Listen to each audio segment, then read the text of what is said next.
Hello viewers, আসসালামু আলাইকুম। আপনারা সবাই কেমন আছেন? আশা করি ভালো আছেন। আপনারা দেখছেন মাস্টার ভাই, আপনাদের জন্য আরো একটি নতুন ভিডিও নিয়ে আসলাম। যারা মালয়েশিয়া আছেন, যাদের কোনো অ্যাকাউন্ট, ব্যাংকের কোনো অ্যাকাউন্ট নাই, তারা কিভাবে টাচ অ্যান্ড গো অ্যাকাউন্ট খুলতে পারেন সে বিষয়ে বিস্তারিত একটা ভিডিও দেব। আমার চ্যানেল নতুন হয়ে থাকলে আমার চ্যানেলটা সাবস্ক্রাইব করে দিবেন।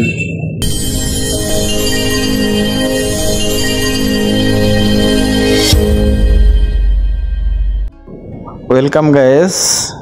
যারা মালয়েশিয়াতে কোনো ব্যাংক অ্যাকাউন্ট নেই, তারা চাইলে টাচ অ্যান্ড গো অ্যাকাউন্ট খুলতে পারেন।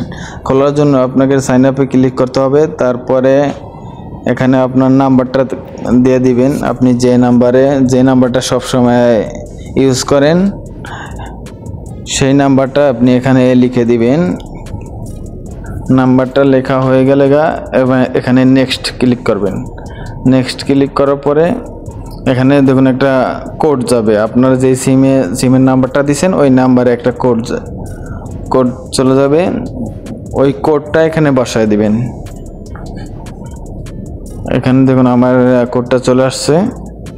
এখন আমি ওই কোডটা বসায় দিতেছি। বসায় দেওয়ার পর ওকে দিয়ে দিবেন।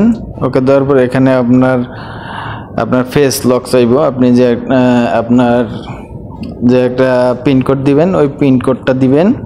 তারপরে আপনার ফেস হবে। তারপর আপনার ফেস লক দিয়ে দিবেন। দুটোটা দেওয়া হয়ে গেলে তারপর ওকে দিয়ে দিবেন।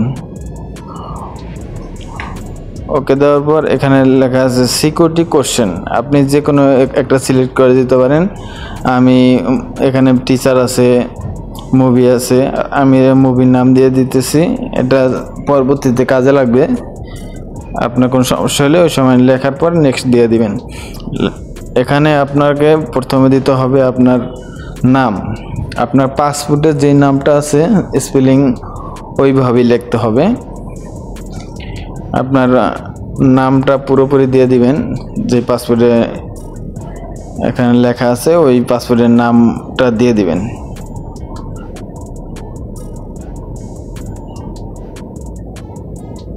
প্রথমে নামটা দেওয়ার পর আপনাকে এখানে আপনি কোন দেশি সেটা সিলেক্ট করবেন।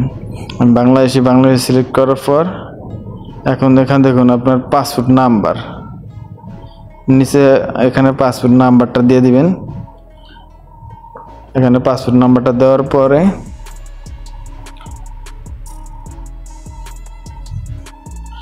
পাসপোর্ট নাম্বারটা দেওয়া হয়ে গেলে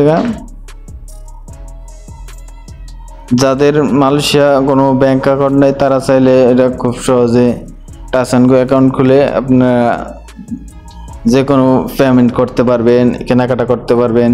তারপরে আপনার মোবাইল রিচার্জ করতে পারবেন, বাংলাদেশে টাকা ট্রান্সফার করতে পারবেন, অনেক কিছু করা যায়। আপনি এটা খুলে নেবেন। তারপরে এখানে আপনার বার্থডে দিয়ে দিবেন। আপনার যে জন্ম তারিখ আছে পাসপোর্টে যেটা আছে ওইটাই দিতে হবে। আপনার এটাতে এখানে মিলিয়ে নেবেন। নেওয়ার পর তারপরে আপনার এখানে টিক চিহ্নটা আছে, টিক চিহ্নটা দিয়ে দিবেন। টিক